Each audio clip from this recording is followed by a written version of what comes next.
धनंजय मुंडे यांच्या अडचणीत वाढ होण्याची शक्यता आणखी वाढली आहे। कथित कृषी घोटाळ्याविरोधात अंजली दमानिया यांनी उभारलेल्या आघाडीत विजय कुंभार या नव्या नावाची भर पडली आहे। तर सुरेश धसांसारख्या जुन्या शिलेदारांनीही आरोपांची धार आणखी तेज केली आहे। 300 कोटींचा घोटाळा असल्याचं सांगत धसांनी पहिल्यांदाच मुंडेंच्या राजीनाम्याची मागणीही केली आहे। गंभीर आरोपांसोबतच गंभीर आजाराचं आव्हान सुद्धा आता धनंजय मुंडेंसमोर उभं राहिलंय।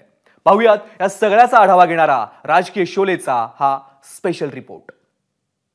वाल्मिक कराड प्रकरणावरून अडचणीत आलेल्या धनंजय मुंडेंवर आता कथित कृषी घोटाळ्यावरून आरोपांची धार वाढत चालली आहे। अंजली दमानी यांनी केलेले आरोप थंडावत नाहीत तोवर मुंडेंच्या भेटीमुळे हात पोळलेल्या सुरेश धस यांनीही आरोपांच्या फैरी झाडल्यात।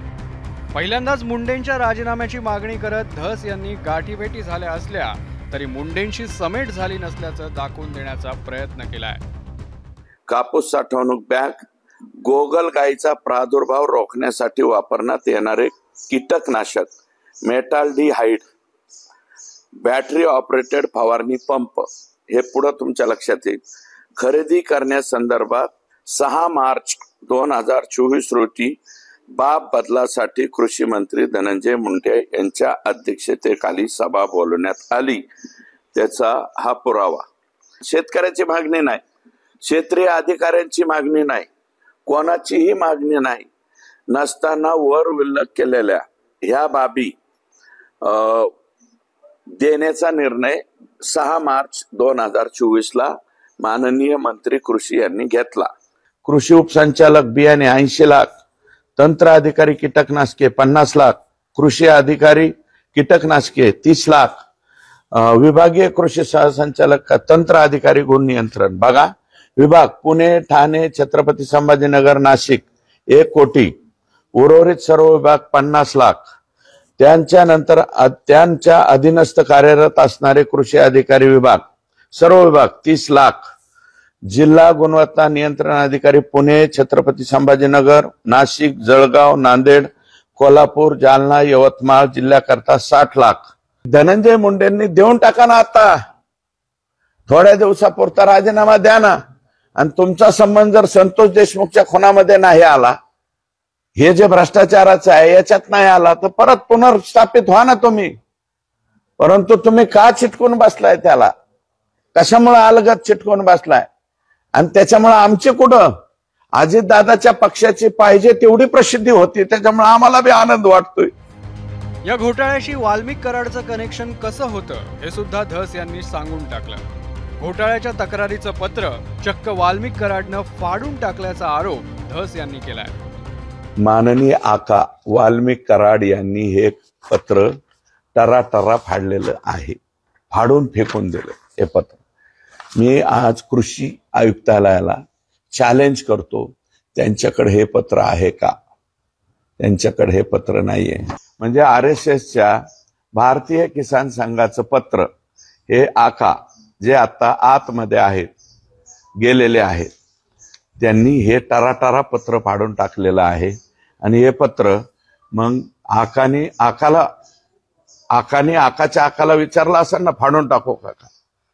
मग फाडून टाको म्हणलं तर मग देवेंद्र फडणवीस साहेबांना याचं उत्तर द्यावं। दुसरीकडे मंत्रिमंडळाची मंजुरी न घेता मुंडेंनी परस्पर आदेश काढल्याच्या आरोपांवर सामाजिक कार्यकर्त्या अंजली दमानिया ठाम आहे। मला इतक्या जणांचे मेसेजेस आलेत, इफ्कोच्या डीलर्सचे आलेत, इफ्कोच्या अधिकाऱ्यांचे आलेत की इफ्को नावाची जी कंपनी आहे फेडरेशन, ते किती फ्रॉड आहे, त्यांचे अधिकारी जेलमध्ये आहेत, ते CBIने त्यांच्यावर FIR केलेलं आहे। खरेदी जी सुद्धा होते ती सुद्धा इफ्कोच्या माध्यमातून होते। धनंजय मुंडे अशा पद्धतीची खरेदी करू शकतात?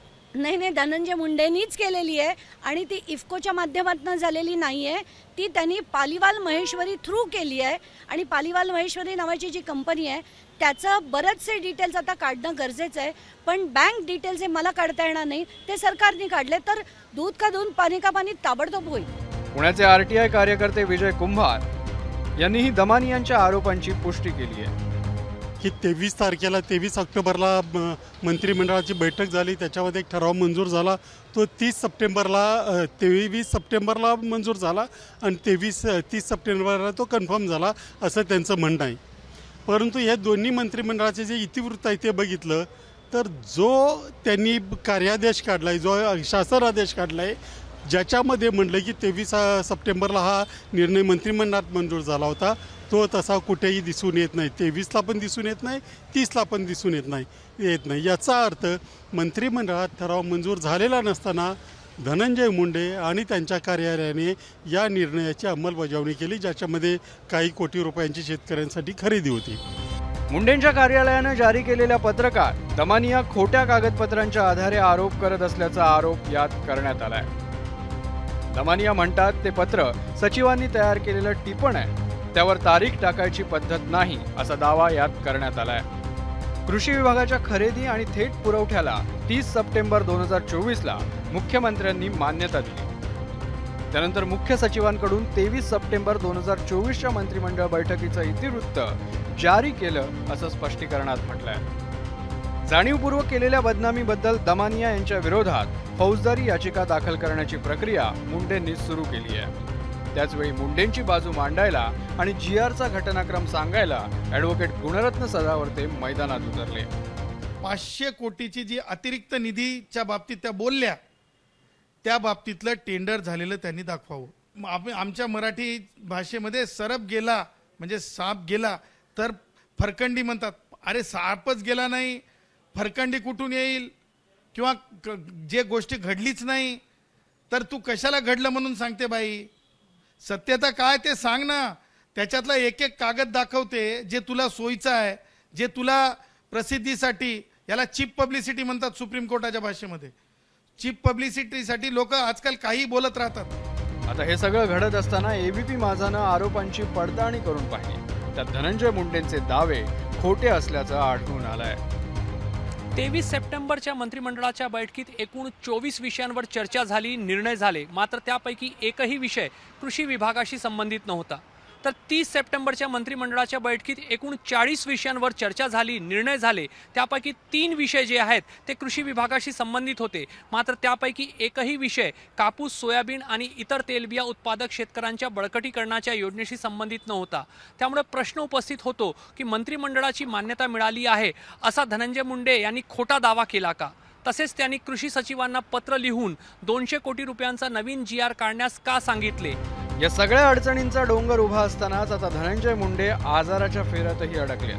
स्वतः मुंडेंनी Xवर पोस्ट करत आपल्याला चेहऱ्याचा गंभीर आजार बेल्स पाल्सी झाल्याचं सांगितलंय. त्यामुळे धनंजय मुंडेंना सध्या बोलायला मर्यादा येत आहेत. पण या आजारातून लवकर बरे होऊन मुंडे कदाचित आपल्या आरोपांची सविस्तर आणि पटण्याजोगी उत्तरं देतील अशी आशा आहे.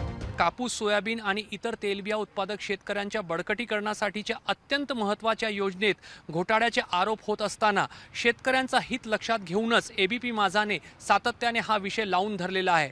त्यामुळे येणाऱ्या काळात आपल्या आजारपणातून बरे झाल्यानंतर धनंजय मुंडे या संदर्भात समाधानकारक उत्तर देतील हीच अपेक्षा. कॅमेरामॅन अतुल हिरडेसह रजत वसिष्ठ, ABP माझा, नागपूर.